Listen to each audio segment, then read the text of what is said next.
پڑھنا بندے کا رات کے پیٹ میں، رات کے درمیانی حصے، تہجد اصل میں جسے کہتے ہیں وہ نہیں ہے کہ جو عام طور پر لوگ فجر سے کچھ دیر پہلے جاگ گئے اذان سے اور جلدی سے 8 نفل پڑھ لیے، یہ تہجد نہیں، یہ تو فجر کا ضمیمہ بنا لیا۔ ہاں نوافل ہے، عبادت ہے، اس کے بھی جو اس کے برکات ہیں وہ ظاہر ہوں گی، جو اس کا ثواب اور اجر ہے اللہ دے گا، لیکن اصل میں جسے تہجد کہا جاتا ہے وہ رات کو سو کر پھر اٹھنا، نیند کو توڑ کر اور پھر سو جانا اور پھر اٹھنا، جوف کہتے ہیں پیٹ، رات کے بطن میں، رات کے درمیان میں، یعنی نصف رات گزر جائے اس وقت سے انسان جو ہے وہ نماز پڑھے اور پھر ثلث رہ جائے تو پھر جائے، پھر سو جائے اور پھر اس کے بعد اٹھے فجر کے لیے اور سنتیں پڑھے اور آئے بس۔ تو یہاں آپ نے فرمایا وَصَلَاةُ الرَّجُلِ فِي جَوْفِ اللَّيْلِ، اور اپنے اس قول کے لیے حضور نے آیتیں تلاوت فرمائی،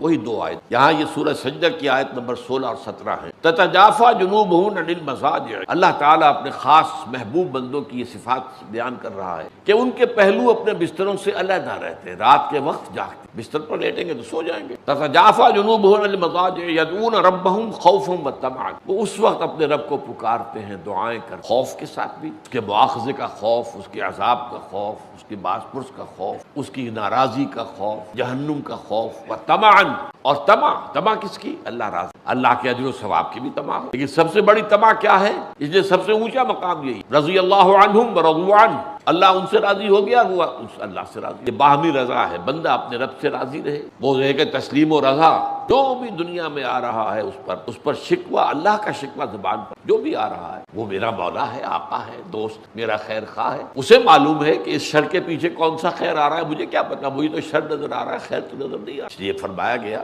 کہ ہو سکتا ہے عسیٰ ان تکرہوا شیئا وہو خیر لکم وعسیٰ ان تحبوا شیئا وہو شر لکم واللہ یعلم وانتم لا تعلمون، ہو سکتا ہے تمہیں کوئی چیز بری لگے حالانکہ اسی میں تمہارا خیر ہو، عین ممکن ہے تمہیں کوئی چیز اچھی لگتی ہو حالانکہ اس میں تمہارے لیے شر ہے، اللہ جانتا ہے تم نہیں جانتے۔ اس کیفیت کے اندر دنیا کی زندگی گزارے، اللہ تعالیٰ آخرت میں اسے راضی کر، اللہ اس سے راضی ہو جائے گا۔